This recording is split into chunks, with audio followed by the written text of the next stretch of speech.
Hey, VC here, and we're talking about tires. We're talking about inexpensive tires, medium tires, and ultra expensive tires, and if they make you any faster or not. We're doing tests. I'm a bro. It's bro science time.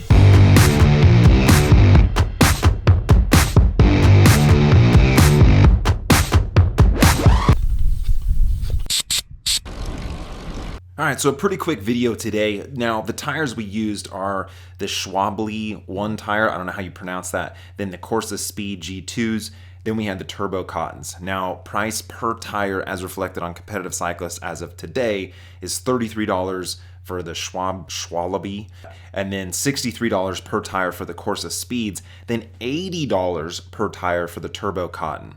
So there's a pretty big jump in price per tire on each one of these. We ran 6 tests per tire, 3 going downhill at 0 watts, I just coasted, 3 going uphill where I held 300 watts, and each time I did it, I took the PSI from 100 PSI to 60 PSI to 30 PSI. So now with the inexpensive tire, when I was going fast, this is 0 watts, I just let the bike coast down a hill. At 100 PSI, it was 2 minutes and 4 seconds. At 60 PSI, it was 2 minutes and 7 seconds. And then at 30 PSI, it was faster at 2 minutes and 6 seconds. Now 1 second is such a margin of error here. Now going uphill, where we're actually applying power, we saw 100 PSI was 4 minutes and 25 seconds. At 60 PSI, it was 4 minutes 29 seconds. And at 30 PSI, 4 minutes 33 seconds. So as you're climbing and you're applying more power, that's where the PSI is really going to come in. And then so the overall time, if I'm combining the two, 629, 636, 639. Now we jump into the more expensive tire, the Corsa Speed. But with the Corsa, I really felt a difference when I changed the PSI. So at 100 PSI going fast, downhill, 0 watts, just letting the bike do its thing, 2 minutes, 4 seconds. 60 PSI, 2 minutes, 6 seconds.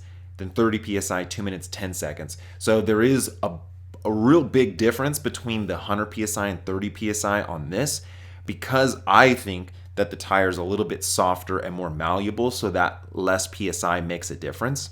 Going uphill though, that trend was almost flipped on its head a little bit. So with the cheaper tire, we saw a bigger difference in the time going up, but on this one, 100 PSI, 4 minutes 30 seconds, 60 PSI was actually faster at 4 minutes 29 seconds, and then 30 PSI being the fastest.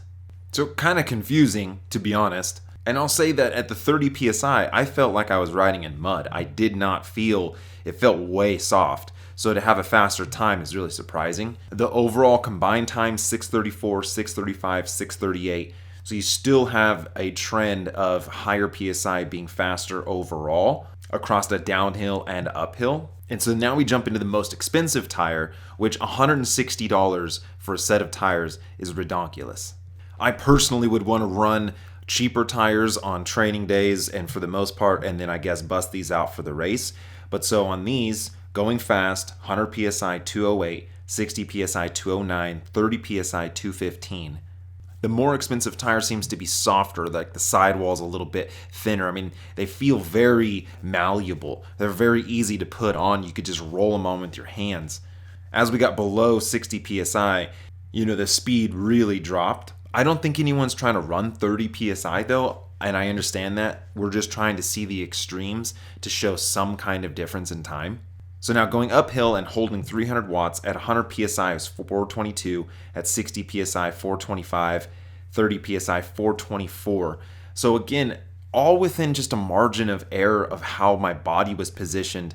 And honestly, if a gust of wind came, I think it's really surprising that there isn't really that big of a difference, to be honest, on the PSI. Combine all the times, 630, 634, 639. So every one of these still has a trend in which that the lower PSI over a downhill and uphill is slower. But here's what I thought was strange is that it felt so fast at a higher PSI, but wasn't really, and felt really slow at a lower PSI, but wasn't really. So at least with road, I think that a modest PSI of 60 to 80 PSI is going to probably be the most comfortable to ride and give you better handling, and you're not really losing that much speed.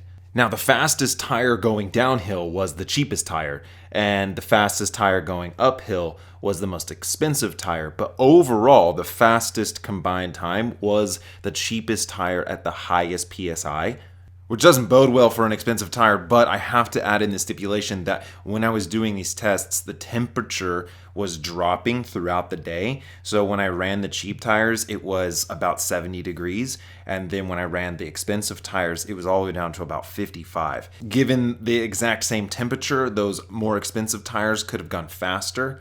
And you could say, well, dude, you just scrap the whole thing because the science is off. It's not, there's variables. But dude, if you're spending $160 on tires, I don't think you really want the temperature to be off by 10 degrees, and that negates your benefits. But that's road. And when I did the Belgian Waffle Utah, I accidentally ran way too much PSI in my tires. So we jumped over with that exact same setup, the exact tires that I ran for BWR Utah, and I did this same test running 60 PSI, 30 PSI, and 10 PSI on the gravel to see exactly if I was losing a ton of time going uphill on a gravel road. The thing about gravel roads, though, is they're all different. So chunky gravel, a hard gravel, dirt, whatever. This road that I was on was pretty packed.